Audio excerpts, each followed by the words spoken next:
योग दर्शन द्वितीय साधन पाद सूत्र संख्या 27 हम आज पढ़ेंगे। पिछले सूत्र में हम पढ़े थे कि विवेक ख्याति जो है मोक्ष के साधन हैं, और वो विवेक ख्याति कैसा हो? अविप्लवा अर्थात स्थिर हो, मजबूत हो। स्थिर ना होने से फिर बार बार डिग जाएंगे। और विवेक ख्याति स्थिर ना होने का कारण, समाधि की अवस्था स्थिर ना होने के कारण क्या बताया गया कि विषय भोगों में आसक्ति। जब तक सांसारिक विषय भोगों में हमारी आसक्ति रहेगी, उसी ओर झुकाव रहता है, तब तक हमको स्थिर विवेक ख्याति की प्राप्ति नहीं होती है और हम समाधि की अवस्था से बार बार नीचे गिरते रहते हैं, पतन की ओर जाते हैं। इसलिए सांसारिक विषय भोग आदि से विरक्त पूर्ण रूप से होने के लिए प्रयत्न करना चाहिए। और हम क्या सोचते हैं? संसार की भोगों को ही भोगते रहें, बच्चे पोते नाती, सांसारिक खान पान, विवाह शादी में जाना और सांसारिक व्यवहारों को भी अच्छे से करते हुए वहाँ से भी सुख लेना चाहते हैं, और दूसरे तरफ ईश्वर के सुख को भी लेना चाहते हैं। तो दोनों ओर यदि लेना चाहेंगे तो नहीं हो पाएगा। मिलेगा, लेकिन जो हमको चाहिए स्थिर नित्य सुख, शांति, समाधान, वह नहीं मिल पाएगा। दोनों ओर से थोड़ा थोड़ा ही मिलेगा। यदि आप अच्छे कार्य भी कर रहे हैं, परोपकार कर रहे हैं, दान दे रहे हैं, यज्ञ संध्या हवन आदि कर रहे हैं, तो उससे भी थोड़ा सा मिलेगा, और दूसरी तरफ सांसारिक व्यवहार से भी थोड़ा सा मिलेगा। यदि आपको बहुत ऊंचा लेवल के सुख चाहिए, विशेष सुख, शांति, आनंद चाहिए, ईश्वर का सुख चाहिए, मोक्ष की ओर बढ़ना चाहते हैं, संपूर्ण दुखों से छूटना चाहते हैं, तो इसमें जो सांसारिक प्रवृत्ति है, संसार की ओर हमारी जो झुकाव है, उसको दूर करना पड़ेगा, और विशेष झुकाव हमें ईश्वर की ओर करना पड़ेगा। ईश्वर प्रणिधान आदि यम नियम का पालन करना होगा। तो आगे सूत्र 27 देखिए। सूत्र है तस्य सप्तधा प्रांत भूमि प्रज्ञा। शब्दार्थ, उस विवेक ख्याति को प्राप्त हुए योगी की सप्तधा 7 प्रकार की प्रांत भूमि ही प्रकृष्ट रूप से अंतिम अवस्था वाली अर्थात सबसे ऊंची प्रज्ञा बुद्धि होती है। सूत्रार्थ, उस विवेक ख्याति प्राप्त योगी की 7 प्रकार की प्रकृष्ट अवस्था वाली बुद्धि होती है। तो विवेक ख्याति जब प्राप्त हो जाएगी तो क्या स्थिति बनेगी, मन में क्या विचार चलता है और व्यक्ति क्या सोचता है, और वहाँ कितना उत्कृष्टता बुद्धि की होती है, ये बतलाया जा रहा है इस सूत्र में। जब हम किसी को उपलब्धि को देखते हैं और वहां पर हमको सुख दिखाई दे, तो उस कार्य को हम करना चाहते हैं। तो जो विवेक ख्याति है उससे कितना लाभ होता है, उसको इस सूत्र में बता रहे हैं कि कैसे कैसी अनुभूति होती है, किस प्रकार से हम ज्ञान वहां पर उपलब्ध कर पाते हैं। देखिए योगार्थ प्रकाश हिंदी भाग। इस सूत्र में विवेक ख्याति प्राप्त योगी की ऊंचे स्तर वाली 7 प्रकार की प्रज्ञा बुद्धि बतलाई है। 1-2 नहीं, 7 प्रकार की स्थितियां बता रहे हैं, वहां पर कैसे व्यक्ति सोचता है, किस प्रकार से बुद्धि उत्पन्न होती। पहला, जो छोड़ने योग्य है मैंने उसे पूर्ण रूप में जान लिया। वहां पर क्या होगा? जो छोड़ने योग्य है वो अच्छे से पता लग जाएगा। अभी क्या होता है, संसार की थपेड़ा हम खाते रहते हैं, संबंधों को निभाएंगे, पति पत्नी, साथी मित्र बंधु, वहाँ से थोड़ा दुख मिलता है, फिर सुख मिलता है, फिर चिपक जाते हैं, फिर दुख मिलता है, फिर सोचते हैं घर छोड़ दें, आश्रम में चले जाएं, वैरागी के रास्ते पर चल पड़े, फिर से सुख मिलता है, फिर वहाँ चिपक जाते हैं।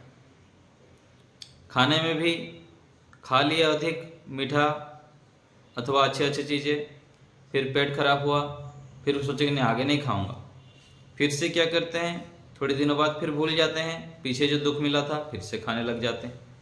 ऐसे ही शब्द, स्पर्श, रूप, रस, गंध, प्रत्येक विषयों में व्यक्ति थोड़े दुख मिलने पर छोड़ देता है, वैराग्य हो जाता है, फिर सुख दिखाई देता है जो संस्कार बनाया है जन्म जन्मांतरों से। और इसी जीवन में भी खाने में, पीने में, देखने में, स्पर्श में आदि आदि जो सुख मिला है वह क्या है, भूल नहीं पाता है। दुख मिलने पर छोड़ देता है, कान पकड़ लेता है, फिर से पकड़ लेता है, फिर से सांसारिक भोगों को भोगने लग जाता है। थोड़ा दुख मिला, छोड़ देता है, फिर से सुख मिलने पर फिर चिपक जाता है।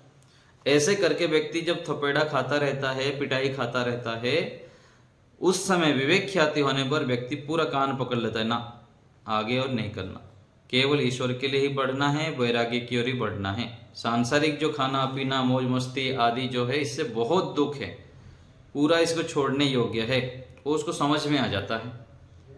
तो कह रहे हैं कि जो छोड़ने योग्य है, सांसारिक विषय भोग आदि है, उसको अच्छे प्रकार से जान लेता है और कान पकड़ लेता है कि नहीं, इसको नहीं बढ़ना है, वैराग्य को ही प्राप्त करना है, ईश्वर से ही जुड़ना है, यम नियम के प्रतिकूल आचरण करना ही नहीं है, ऐसे उसको समझ में आ जाता है। उसका कोई जानने योग्य भाग शेष नहीं रहा है, ऐसा योगी अनुभव करता है। यहाँ पर होता है ना कि ये जान लूं, ये सुन लूं, ये यहाँ चले जाऊं, वहाँ घूमने चले जाऊं, यहाँ होता रहता है। व्यक्ति जानना चाहता है, देखना चाहता है, सुनना चाहता है, घूमना चाहता है। क्यों होता है? क्योंकि उसको पूरा ज्ञान नहीं होता है सांसारिक विषयों का, कि संसार में जितने भी पदार्थ हैं, शरीर से लेकर संसार तक, सब सत्व, रज और तम इसके मूल कारण हैं, इससे अलग कुछ भी नहीं है। चाहे जितने सुंदर से सुंदर रूपवान पुरुष हो, स्त्री हो, और जितने भी अच्छे पदार्थ वस्तु आदि हो, सब इन तीन से ही बना हुआ है। तीनों का ही कम मात्रा अधिक मात्रा आदि करके सब अधिक सुंदर रूप दिखाई देता है, अधिक सुंदर दृश्य दिखाई देता है। जो भी सांसारिक सुख दिखाई देता है, शब्द, स्पर्श, रूप, रस, गंध, ये सब इन तीन में से ही है, सत्वगुण, रजोगुण और तमोगुण। ये जब समझ में आ जाएगा तो व्यक्ति की बुद्धि क्या हो जाती है? स्थिर हो जाती है। जैसे उपनिषद में कहा गया ना कि यदा पंचावतिष्ठन्ति ज्ञानानि मनसा सह बुद्धिश्च न विचेष्टते तम आहुः परमाम गतिम। तो वहां पर क्या होता है? बुद्धि पूरा स्थिर हो जाती है। फिर देखना, सुनना, खाना पीना आदि जो भी हम संसार में सुख ढूंढते हैं, कौतूहल बना रहता है ना कि ये देख लो, ये सुन लो, अरे इतने बढ़िया चीज है, इतने बढ़िया जगह है, इतना बढ़िया व्यक्ति है आदि, जो हमारे उत्सुकता बनी रहती है, वो सब क्या है? शांत हो जाती है जब व्यक्ति को ज्ञान हो जाता है। जैसे छोटा बच्चा होता है, अच्छे अच्छे खिलौना से खेलना चाहता है और देखना सुनना आदि चाहता है, धीरे धीरे बड़े होते होते व्यक्ति क्या होता है? शांत हो जाता है, खिलौना से खेलता नहीं है, रोता नहीं है, चिल्लाता नहीं है, परेशान नहीं करता दूसरे को, क्योंकि ज्ञान हो जाता है। ऐसे ही जो योगी व्यक्ति है, उसको जब ज्ञान हो जाता है संसार की वस्तुओं के विषय में और ईश्वर के विषय में, तब फिर सांसारिक जो क्रियाकलाप की ओर जो प्रवृत्ति है वो स्थिर हो जाती। तो यही कह रहे हैं कि पहला अनुभूति क्या है? व्यक्ति छोड़ने योग्य वस्तु को छोड़ देता है और पकड़ने योग्य को पकड़ता है। हम यहाँ क्या करते हैं? जो छोड़ने योग्य उसको भी पकड़ लेते हैं और जो पकड़ने योग्य है उसको छोड़ देते हैं। ईश्वर का ध्यान करने के लिए मन ही नहीं लगता, ध्यान करना चाहते ही नहीं है, ईश्वर के सानिध्य में बैठना ही नहीं चाहते हैं, आंख ही बंद करना नहीं चाहते हैं, क्योंकि संस्कार नहीं है। व्यक्ति ध्यान करना नहीं चाहता, ईश्वर के सानिध्य में नहीं रहना चाहता, क्रोध करता है जो कि करने योग्य नहीं, झूठ बोलता है छोड़ने योग्य चीज, यम नियम से विरुद्ध आचरण करता है। ये क्यों करता है? जानने ही कारण, इसीलिए। तो छोड़ने योग्य को छोड़ देता है और उसको कोई जानने योग्य भाग शेष नहीं रहता है। ऐसा योगी अनुभव कर लेता है, अंदर पूरा निश्चयत हो जाता है। ये प्रथम अनुभूति। संसार में स्थूल रूप से दुख को सभी जानते हैं। क्या कह रहे हैं? संसार में स्थूल रूप में दुख को तो सब जानते हैं कि झूठ नहीं बोलना चाहिए, छल कपट नहीं करना चाहिए, दूसरे के चीज को अनावश्यक लेना नहीं चाहिए, इससे दुख मिलेगा, हानि होगी, ये सब पता है। अब जब शरीर के शरीर के किसी भी अंग पर आघात होता है तो प्रत्यक्ष रूप में दुख का अनुभव होता है, परंतु प्रत्येक सांसारिक सुख में परिणाम दुख, ताप दुख, संस्कार दुख और गुणवृत्ति विरोध दुख मिश्रित रहता है। इसको पूर्ण रूप से योगी ही जान सकता है, अन्य नहीं जानता। इसलिए कहा कि छोड़ने योग्य दुख को पूर्ण रूप से जान लेता है। तो सोचिए हम कहाँ खड़े हैं। यदि वास्तविक पैमाना में हमारा ज्ञान का स्तर का मूल्यांकन किया जाए ना, तो हम इतना बड़ा मूर्ख निकलेंगे हम लज्जित हो जाएंगे। अभी अपने आप को हम क्या मानते हैं? हम तो पूरा ओके हैं, बहुत अच्छे हैं, मेरे अंदर बहुत गुण हैं। इसलिए तो कोई मान लीजिए हमको दोष दिखा दे कि तुम्हारे अंदर ये दोष है, तुम ऐसे करते हो, तो तुरंत कैसे आग बबूला हो जाते हैं कि नहीं होते हैं? कोई बिरले होंगे जो अपने दोषों को सुनने के लिए तत्पर रहे, नहीं तो व्यक्ति सामान्य रूप से अपने दोष को सुनना ही नहीं चाहता, जानना ही नहीं चाहता। इतना अविद्या भरा पड़ा रहता है। यदि पता लगे ना, कोई बताए भी हमको, तब भी हम स्वीकार नहीं करेंगे। और जब ज्ञान हो जाएगा, विवेक ख्याति की ओर बढ़ेंगे, ईश्वर की उपासना करेंगे, तब क्या होगा कि हमको पता लगे कि हमको कोई दोष बताए, हमारा कमी बताए। यदि कमी नहीं बताएंगे, दोष नहीं बताएंगे, तो हम छोड़ेंगे कैसे? ऐसे फिर योगाभ्यासी को पता लगता है। फिर वो बड़ों को जाके बताता है कि आचार्य जी, गुरु जी, स्वामी जी, कोई भी बड़े अपने हितैषी हैं, कि कृपा मेरे ऊपर एक कृपा कीजिए, मेरा कोई दोष, मेरा कोई व्यवहार यदि आपको गलत लगे तो मुझको बताएं, तब तो मैं छोड़ूंगा। ऐसे हो जाता है फिर योगाभ्यासी। नहीं तो बूढ़े हो जाते हैं, अपना दोष पता ही नहीं लगता। कैसे खाना, कब खाना, कितना खाना, कैसे पानी पीना, पानी का प्रयोग कैसे करना, भोजन का प्रयोग कैसे करना, कैसे ब्रश करना ही पता नहीं। पता है आपको, हम जब ब्रश करते हैं ना, कैसे दांत रगड़ते रहते हैं। दांत कैसे खराब क्यों होता है? दांत खराब होने के कारण हमको ब्रश करना भी नहीं आता है। जो ब्रश करते हैं ना हम, आप लोग देखिए इधर मेरे ओर, तो ब्रश जो करते हैं हम ऐसे ऐसे रगड़ते रहते हैं, ऐसे रगड़ते हैं ना ब्रश को। तो ये क्या है, इससे हमारा मसूड़ा जो है ये खराब हो जाता है। ब्रश करने का सही तरीका क्या है कि दांत इस ऐसे ऐसे घिसते हैं। इससे क्या होता है, जो मसूड़ा है वो खराब नहीं होता है। और ब्रश करने का क्या करते हैं, 10-15 मिनट तक घूमते रहेंगे, ब्रश घिसते ही रहेंगे, घिसते ही रहेंगे, घिसते ही रहेंगे। इतना देर घिसना थोड़ी जरूरत है। ये क्या, जो ये जंग लगा हुआ है आपके इसमें, जो इससे काई जमा रहता है ना, ऐसे थोड़ी रगड़ना चाहिए इस दांत को। थोड़ी देर के लिए कर लिए, फिर थोड़ी देर मुंह में झाग रख के आप थूक दीजिए। ये दांतुन कर रहे हैं तो दांतुन भी ऐसे ऐसे करना चाहिए, और थोड़ी देर झाग को रख के फिर आप ये कर दीजिए। रात को सोने से पहले कम से कम दंत मंजन करते हैं, अथवा ब्रश तो एक समय करिए। सोने से पहले भी एक बार हाथ में दंत मंजन लेके अथवा पेस्ट लेके एक बार मुंह में थोड़ी देर झाग रख के कुल्ला करके सोना चाहिए। दांत के लिए आज कितना लाखों रुपया व्यक्ति खर्चा करते हैं। देखिए क्यों होता है ऐसे, कि रात को सोने से पहले अच्छे से दंत मंजन अथवा कुछ भी पेस्ट आदि थोड़ा सा करके सोएंगे तो कीड़ा आदि नहीं होंगे। भोजन के बाद अधिक गर्म खा लेते हैं, अधिक ठंडा खा लेते हैं, मुंह को अच्छे से धोते नहीं हैं, आदि आदि कारणों से फिर दांत खराब होता है। और दांत के डॉक्टर लग जाएंगे तो एक दांत निकालने के लिए 2000, 5000 आदि आदि कितने सारे पैसा लेते रहते हैं। ऐसे ही पानी पीने की तरीका, पानी जब पीते हैं तो जल्दी जल्दी पी लेंगे, जबकि पानी कैसे पीना चाहिए, बैठ के आराम आराम से मुंह में रखना है। एक गिलास को 10 बार में, 15 बार में पीना है। सब लोग जानते हैं, जैसे यहाँ कहा जा रहा है ना, सब लोग जानते हैं कि भोजन को चबा चबा के आराम से बैठ के शांति से खाना चाहिए। लेकिन कैसे भोजन करेंगे, जैसे चोरी करके लाते हैं ना, जल्दी जल्दी जल्दी खा लिए और छुट्टी, कोई देख ना ले, कोई सुन ना ले आदि, ऐसे करते हैं। तो भोजन को चबा चबा के आराम से बैठ के खाना चाहिए, और भोजन को प्रसादी की तरह खाना चाहिए, ना कि पूरा कूड़ा पात्र जैसे होता है पूरा एक साथ डाल दिए। और भोजन जो हम करते हैं ना, जैसे हमारी आंख का पत्ता है, ये जो आंख है ना, इसमें ये जैसे जितना सेंसिटिव है, जितना बारीक से हम यहाँ पर कुछ काली मिर्च नहीं डालते हैं, अथवा लाल मिर्च नहीं डालते, हरा मिर्च नहीं डालते, मिर्च मसाला नहीं डालते हैं आंख में, ऐसे ही हमारा पेट है। लेकिन हम पेट में क्या डालते हैं, विचार करिए, कितना सेंसिटिव है पेट। आंतें जो है ना हमारा बहुत सेंसिटिव है। इसलिए तो हमारा मन एकाग्र नहीं रहता है, चिड़चिड़ा हो जाते हैं, क्रोधी होते हैं, बीमारी जो होते हैं, उसका कारण क्या है? क्या खाना चाहिए, कितना खाना चाहिए, और पेट में जो हम डाल रहे हैं, पेट कितना सूक्ष्म है। लाल मिर्च डालते रहते हैं, इतना मसाला डालते रहेंगे, कुछ भी मिला खा लिए, बासी भोजन हुआ खा लिए। तो खाने की तरीका भी पता नहीं, पानी पीने की तरीका ही पता नहीं।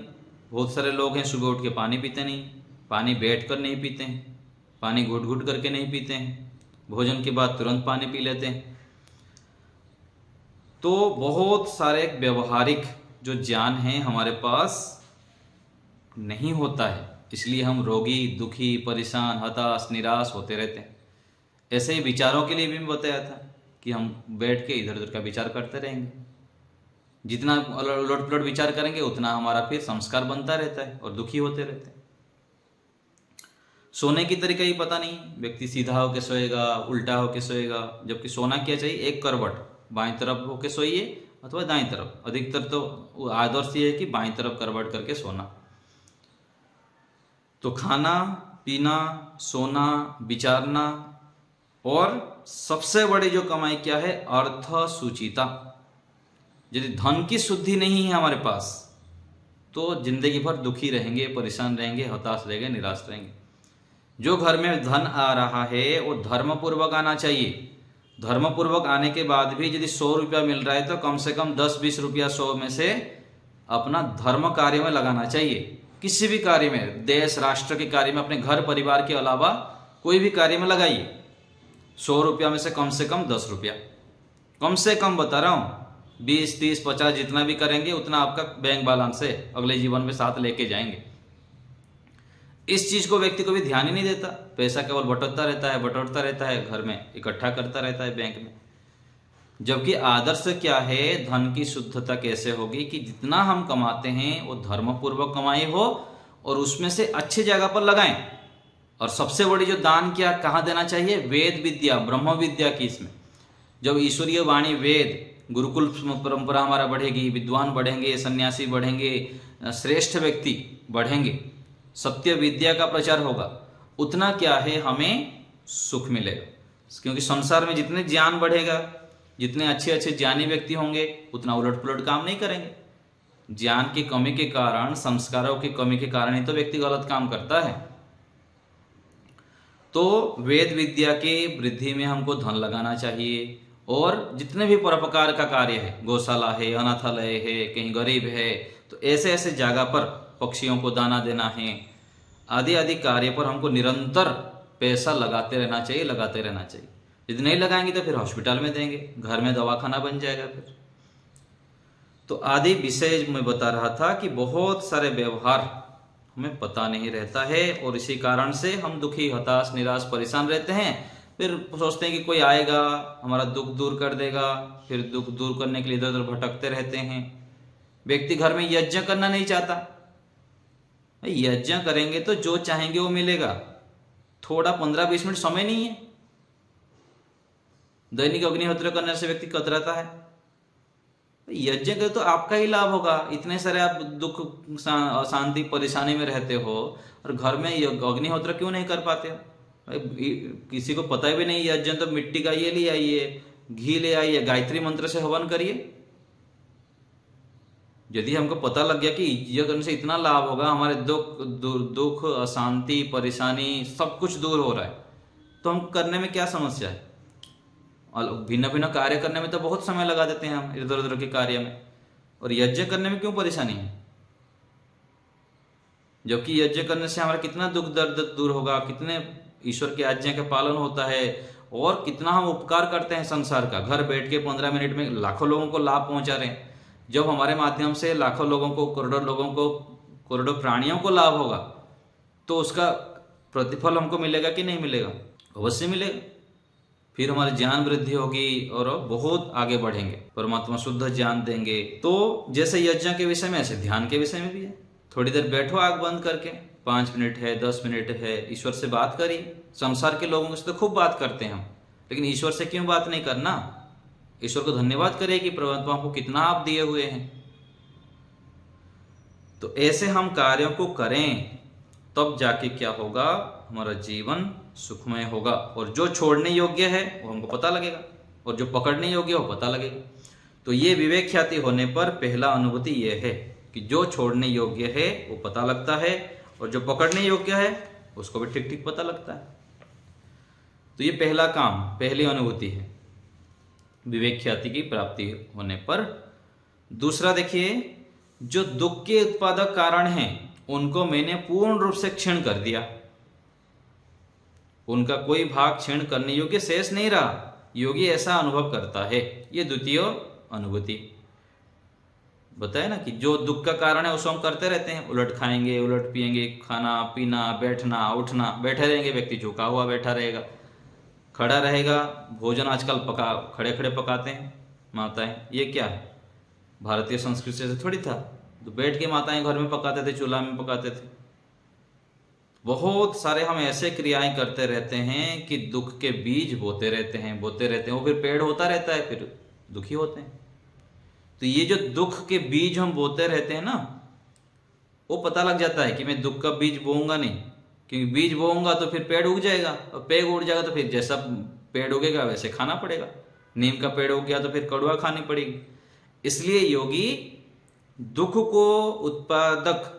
को उत्पन्न करने वाले जो व्यवहार है, क्रियाएं हैं, उनको नहीं करता है। और मैं छोड़ दिया सब जो दुख ये वाला, अभी केवल सुख को ही उत्पन्न करने वाला कार्य करता हूं, ऐसे अनुभूति हो जाती है। दुख का कारण क्या है यह जानना आवश्यक है, इसके बिना दुख से मुक्ति नहीं होता, क्योंकि कारणाभावात् कार्याभाव।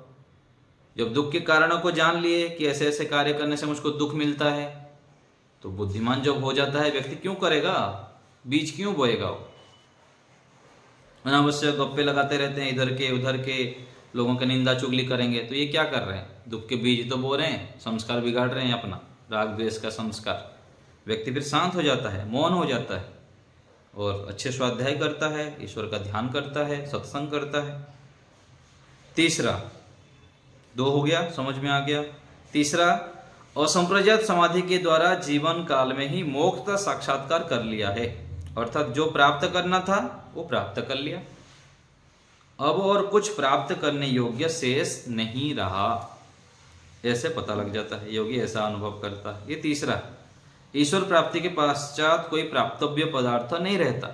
जब ईश्वर प्राप्ति हो जाता है, उसकी बार बार अभ्यास करके असंप्रज्ञात समाधि लगा लेता है, क्लेशों को दग्धविज कर लेता है, तो पता लग जाता है कि मैं बहुत ऊंची अवस्थाएं पहुंच गया, मेरे तो केवल मोक्ष के लिए जाना है। तब भी शांत नहीं बैठता, यहाँ अच्छे अच्छे कार्य करता रहता है, जो मिला हुआ है वो बांटता रहता है, बहुत बांटता है, आलस प्रमाद छोड़ के। क्योंकि जो बुद्धिमान व्यक्ति हैं, प्रज्ञावान व्यक्ति है, जो जागा हुआ है, वो दूसरे को भी जगाना चाहता है। इसलिए तो ऋषि दयानंद जी क्या किए, उनको तो सब मिल गया था, फिर भी क्यों दिन रात मेहनत करते थे, क्योंकि जितना देंगे उतना मिलता है। और दूसरा, चलो मिल भी गया हमको, ईश्वरीय गुण है, जब ईश्वरीय गुण आ जाएगा, ईश्वर जब शांत नहीं बैठते हैं, तो जो ईश्वर भक्त है, ईश्वरीय गुण जिनके अंदर आ गया, वो शांत क्यों बैठेगा, वो भी फिर बांटता रहता है। चौथा, मोक्ष प्राप्ति के जो साधन हैं उनको मैंने सिद्ध कर लिया है, अब कोई साधन सिद्ध करने योग्य शेष नहीं है, योगी ऐसा अनुभव करता है। पांचवा, बुद्धि के जो प्रयोजन हैं, भोग और अपवर्ग, वे पूर्ण हो गए हैं, ऐसा योगी अनुभव करता है।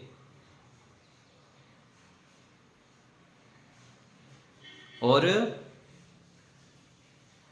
ईश्वर ने इन 2 प्रयोजनों को पूर्ण करने के लिए प्रकृति से बुद्धि का निर्माण किया है, इनके सिद्ध होने पर बुद्धि समाप्त हो जाती है।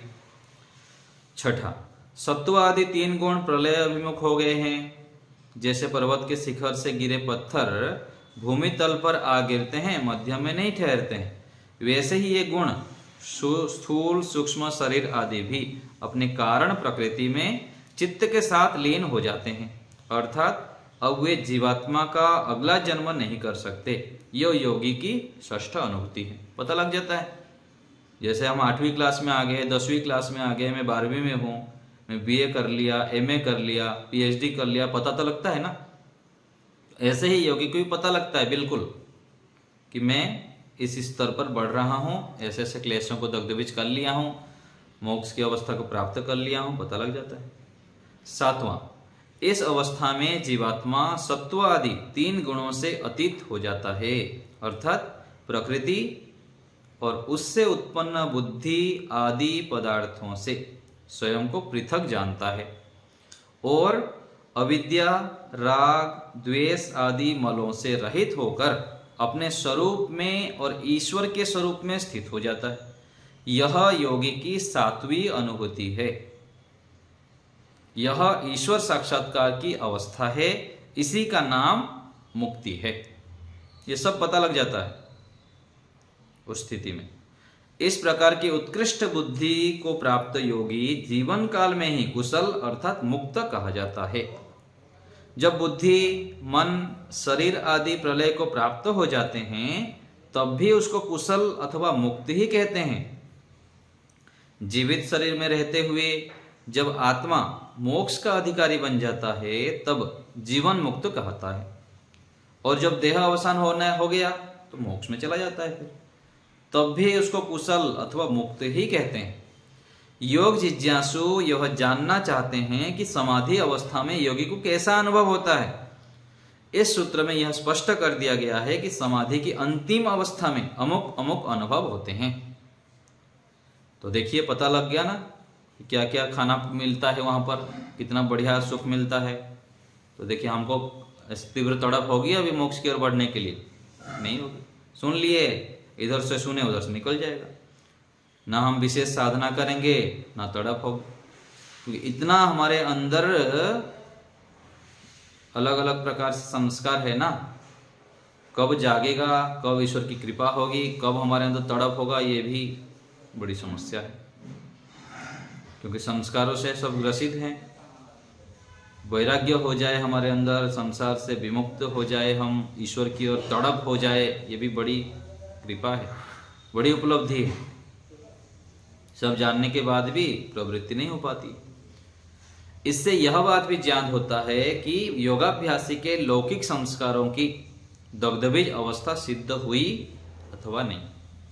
ये पता लग जाता है कि मेरे अंदर कितनी लौकिकता है और कितनी आध्यात्मिकता है, ये भी पता लग जाता है।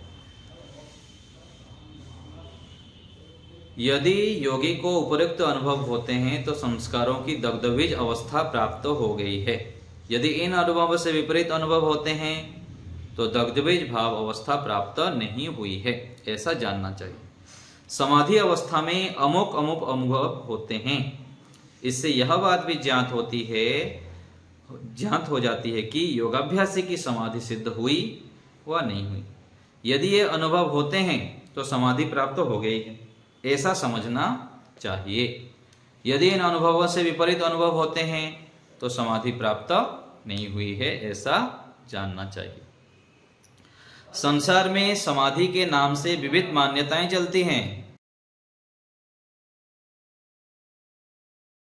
व्यक्ति थोड़ा सा ध्यान हो गया, एकाग्रता प्राप्त हो गई, लगता है अरे मेरा तो समाधि लग गई, मैं तो बड़ी ऊंची अवस्था प्राप्त कर लिया।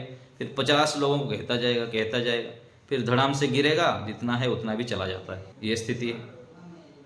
कहाँ समाधि के नाम पर, ध्यान के नाम पर आज क्या क्या चला रखे हैं, बड़े से बड़े दुकान चल रहे हैं आज। कोई कहता है कि भूमि में गुफा बनाकर लंबे काल तक बंद रहना समाधि है। कोई कहता है कि भूखे रहकर मूर्छित होने का नाम समाधि है। कोई कहता है कि श्वास प्रश्वास को रोक लेने का नाम समाधि है, इत्यादि निराधार मान्यताएं लोगों ने बना रखी हैं। इन अनुचित मान्यताओं से संसार की बहुत हानि होती है। जितना मिथ्या मान्यता चलेगा उतना संसार की हानि होगी। इसलिए विशुद्ध समाधि और उससे होने वाले विशुद्ध अनुभवों को जानना चाहिए, दूसरे को बताना चाहिए, सिखाना चाहिए। किसी के संस्कार होगा तो जाग जाएगा और दौड़ के समाधि लगाना चाहेगा, गुरुकुल में जाके पढ़ना चाहेगा। व्यक्ति आज बच्चों को क्या करते हैं, व्यक्ति गुरुकुल में पढ़ाना नहीं चाहते हैं। वो तो जब वैराग्य हो जाएगा, सन्यासी हो जाएगा तो हमारा हाथ से चला जाएगा। पूरा अच्छा बन जाए 100%। कोई भी माता पिता अपवाद रूप में है, इक्का दुक्के, नहीं तो चाहते हैं कि संसार में फंसा रहे, व्यक्ति मेरा शुद्ध ना हो, ईश्वर की ओर ना बढ़े, मोक्ष की ओर ना बढ़े, संसार में फंसा रहे, काम क्रोध लोभ में फंसा रहे, है ना। छोटी मोटी उपलब्धियां प्राप्त करें, डॉक्टर बनना, इंजीनियर बनना, साइंटिस्ट बनना और भी नेता बनना, ये क्या है? छोटी मोटी उपलब्धियां है। सन्यासी बनना, क्लेशों को दग्धबीज करना, मन इंद्रियों पर विजय प्राप्त करना, ये कितनी बड़ी उपलब्धियां हैं।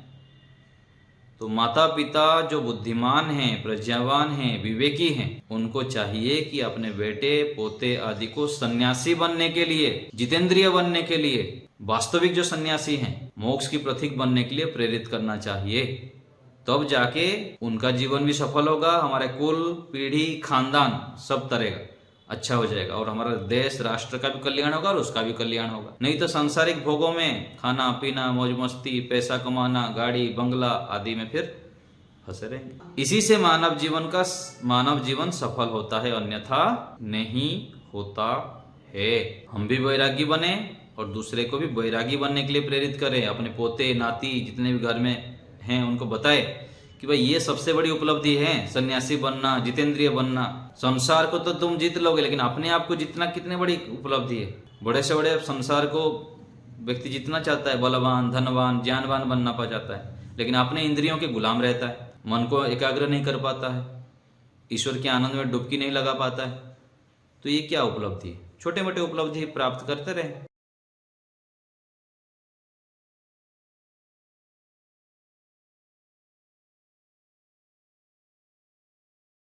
बड़े उपलब्धि प्राप्त करें। ये जो उपलब्धियां बताया गया ना, ये क्या है, बहुत बड़ी उपलब्धियां हैं।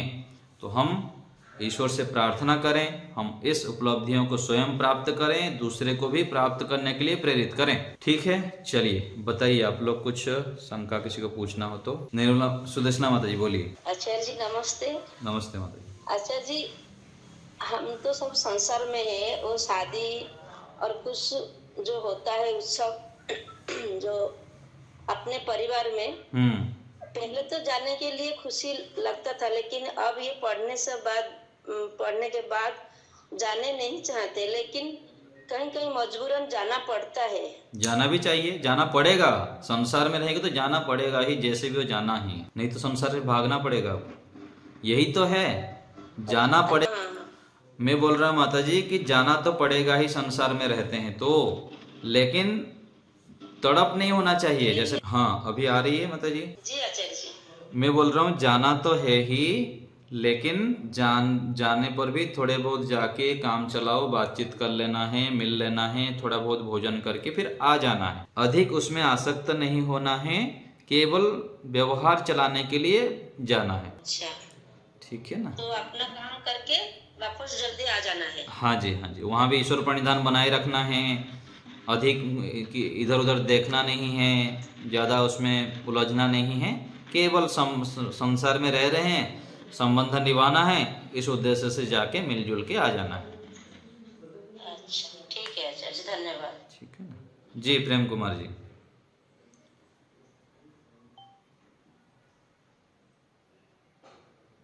प्रेम जी बोलिए। आचार्य जी नमस्ते। मुझे एक तो ये पूछना है कि ये प्रज्ञा बुद्धि, हाँ जी, पहले बताई तो है जी। इतनी प्रकार की बुद्धियां हैं, और प्रज्ञा बुद्धि तो जैसे ईश्वर का नाम प्रज्ञ और प्रज्ञा है। हाँ जी। तो ईश्वर की बुद्धि तो उसके बराबर तो योगी की बुद्धि नहीं हो सकती। नहीं हो सकती जी। प्रज्ञा का स्टैंडर्ड क्या है, उससे लोअर स्टैंडर्ड क्या है? यही बताया ना, प्रज्ञा बुद्धि में ये अनुभूति होगी, बताया ना। ये अनुभूतियां बता दी। हाँ, ये सब उत्कृष्ट बुद्धि के लक्षण हैं। जो प्राप्त करने योग्य है जब पता लग जाएगा, जो छोड़ने योग्य है पता लग जाएगा, है ना। ये सब प्रज्ञा बुद्धि के लक्षण होगा। और धीरे धीरे हम बढ़ते रहेंगे ना आगे, तो हमको पता लग जाएगा कि मैं 7वीं क्लास में हूँ, 8वीं क्लास में हूँ, 10वीं क्लास में हूँ। धीरे धीरे हम मेहनत करते जाएंगे, योगाभ्यास करते जाएंगे, ईश्वर का ध्यान करेंगे, खान पान को शुद्ध करेंगे, एकांत में रहेंगे, तो पता लगने लग जाएगा स्वयं को। ठीक है। इससे पहले कौन सी बुद्धि होती है प्रज्ञा से पहले? सामान्य बुद्धि मान लीजिए, प्रज्ञा से पहले सामान्य बुद्धि। हाँ, प्रज्ञा बुद्धि जो है विशेष बुद्धि का स्तर है, उसका नाम प्रज्ञा बुद्धि दे दी। और प्रज्ञा बुद्धि में भी अलग अलग स्तर होगा। फिर यदि प्रज्ञा बुद्धि हम कह देंगे तो जैसे होता है ना, 8वीं क्लास में भी first division, second division, third division, ऐसे ही फिर फर्स्ट डिवीजन में भी और भी बेस्ट होता है। ऐसे ही प्रत्येक जगह पर बुद्धि का स्तर बढ़ता ही रहता है। जो विवेकशील होते हैं हाँ, उनकी बुद्धि कैसी होती है? विवेकशील जो होती है वो धीरे धीरे बढ़ता रहेगा, बताया ना। सत्य को ग्रहण करने की क्षमता जो है अधिक रहती है विवेकशील व्यक्ति के अंदर। सत्य को ग्रहण करने में तत्पर रहेगा, असत्य को छोड़ने के लिए तत्पर रहेगा, अच्छे अच्छे कार्य ही करेगा, धर्मयुक्त कार्य ही करेगा। ये विवेकशील व्यक्ति का लक्षण है। विवेकशील कह लीजिए, बुद्धिवान कह लीजिए, प्रज्ञावान कह लीजिए, सत्वगुण से युक्त कह लीजिए, ये सब पर्यायवाची शब्द है। अच्छे संस्कार से युक्त कह लीजिए। एक वो बुद्धि के दो प्रयोजन है, भोग और वर्ग। हाँ जी, वर्ग तो हो गया, मोक्ष हो गया। हाँ जी। भोग कहाँ तक? भोग का मतलब है कि हमें किस लेवल तक भोग करना है, ऐसा है क्या? भोग अर्थात संसार में जब तक शरीर के साथ जुड़े हुए हैं, शरीर के साथ जब तक जुड़े हुए हैं तब तक उसको भोग कहेंगे। और शरीर छूट गया फिर मोक्ष। हाँ जी, हाँ जी। तेन त्यक्तेन भुंजिता, कर्म करते चलो, फल की इच्छा मत रखो, केवल कर्तव्य भाव से कर्म को हम करते जाएं। निर्मला माता जी। नमस्ते आचार्य जी। नमस्ते। जैसे अभी अभी पूछा था इन्होंने नरेश जी ने कि भोग और अपवर्ग, हाँ, कैसे बुद्धि का चरितार्थ कैसे हो गए? चरितार्थ का मतलब है कि जो समाप्ति अधिकार, मतलब जब तक उसके कार्य सिद्ध नहीं हुआ है, कार्य सिद्ध मतलब जो प्रयोजन है। जैसे हमको अभी गाड़ी में आप बैठे हैं, गाड़ी से एक जगह से दूसरी जगह जाने के लिए बैठे हैं, जब वहाँ उतर जाएंगे तो गाड़ी का काम समाप्त, ट्रेन में बैठे ही नहीं रहेंगे। मान लीजिए हम रोहतक से बैठे हैं दिल्ली जाने के लिए और ट्रेन में बैठ गए, तो ट्रेन का प्रयोजन कितना है? दिल्ली में जब तक पहुंचे नहीं है, दिल्ली में पहुंच गए तो ट्रेन का काम समाप्त, वहाँ बैठे नहीं है, बैठे ही नहीं रहते हैं हम। तो ऐसे ही बुद्धि का कार्य भी है कि हम संसार में हमारे जो प्रयोजन है सिद्ध करना, पिछले जन्म के कर्मों को भी भुगाना और हमको मोक्ष तक लेके जाना, ये प्रयोजन है। ठीक है माता जी? हाँ जी, एक क्वेश्चन और था। हाँ जी। कारणा भावार्थ और कार्य भावार्थ, ये जो है नंबर 2 वाला, कि जो हमें जो हे के हेतु प्लेट क्षण हो गए हैं, क्षण करने योग्य और कुछ नहीं। हाँ जी। मतलब हाँ, इसका अर्थ बता। दुख, मान लीजिए कि आपको पता लग गया कि मैं खा सकता हूँ 2 मिठाई, 4 मिठाई खा लेता हूँ, 10 बार खाया, 20 बार खाया, 50 बार खाया, तब भी खाने के बाद दुख हुआ। एक दिन ज्ञान हो गया कि 4 मिठाई मैं खाता हूँ तो मेरे दुख होता है, पेट में पीड़ा होती है, नींद नहीं आती है, पेट फूल जाता है। जब पता लग गया कि मिठाई खाना ही दुख का कारण है, तो उस मिठाई को खाना आप बंद कर दिए अथवा कम खाए, जितना चाहिए उतना खाए। तो कारण क्या था? मिठाई। मिठाई जब कारण को हटा दिए तो कार्य भी हट गया। जहां पर हमको दुख मिलता है, उस दुख के कारण को जब हम समझ लेते हैं, जान लेते हैं, उसको रोक लेते हैं, हटा देते हैं, तो फिर दुख बंद हो जाता है।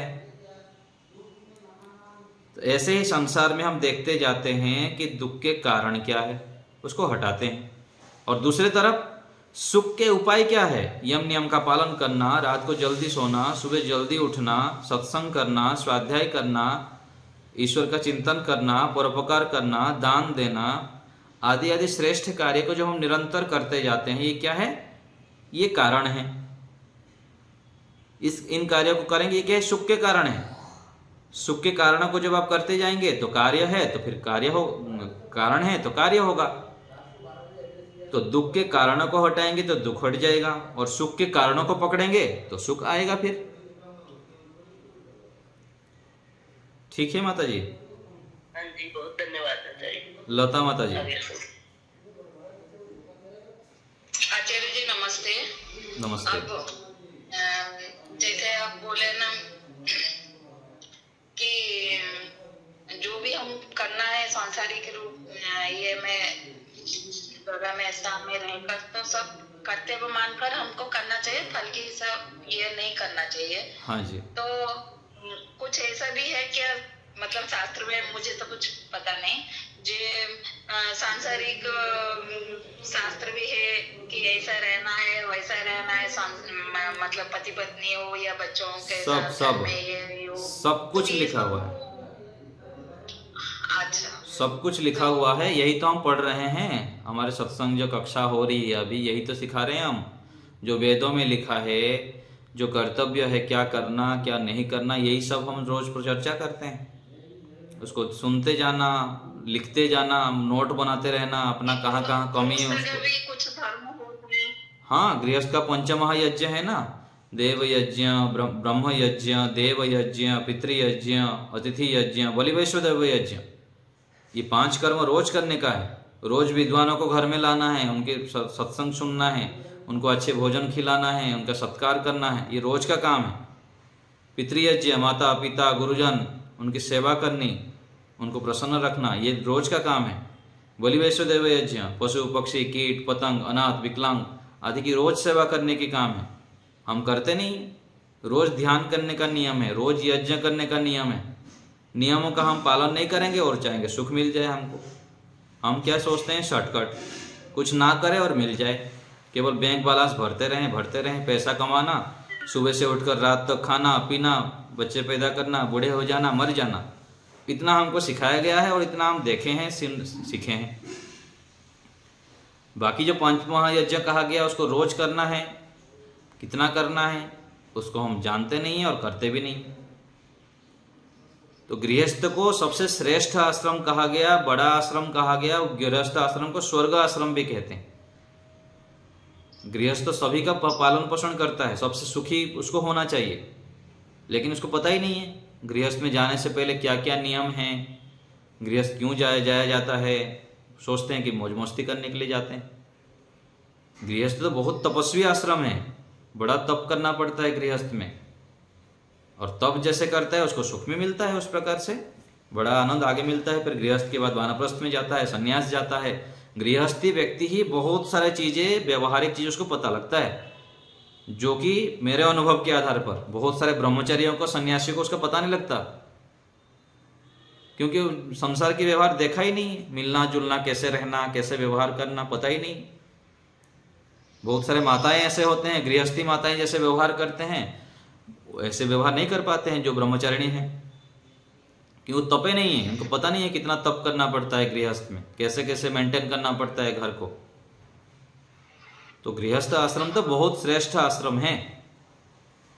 गृहस्थ आश्रम को जानना, समझना, पंचमहायज्ञ का पालन करना तो बहुत सुख मिलेगा, नहीं कि केवल लड़ाई झगड़ा आदि के लिए घर है। ठीक है ना माता जी। तो गृहस्थ आश्रम पंचमहायज्ञ प्रत्येक दिन करना होता है। यज्ञ अर्थात जो श्रेष्ठ कार्य है, और पंचमहायज्ञ क्या है, जो श्रेष्ठ कार्य, जो 5 श्रेष्ठ कार्य प्रत्येक दिन करने योग्य है, ये पंचमहायज्ञ हैं।